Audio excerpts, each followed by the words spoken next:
ভারতী, তোমার জয় হোক। তোমার চরণে প্রণাম। শব্দ ব্রহ্মময়ী বাগেশ্বরীর জয় হোক। সকলেই তোমার শরণ নিলাম। তোমার কাছে শরণ নিয়ে সারা ত্রিভুবন আজ ধন্য। দেব মানব সকলেই তোমার বন্দনা করে। নবরসের মাধুর্যে কাব্য মুখরা দেবী, তোমার রুচি সৌন্দর্যে সব কিছু ভরে দাও।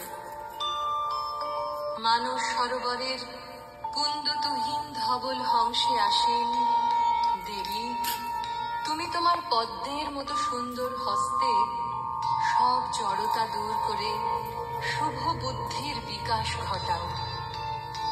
ললিত কলা এবং জ্ঞানের অধিষ্ঠাত্রী, বিনা পুস্তক ধারিণী দেবী, তোমার চরণ পদ্মে আমাদের প্রার্থনা, গ্লানিরূপ বিষের অধিকার থেকে আমাদের ত্রাণ করো।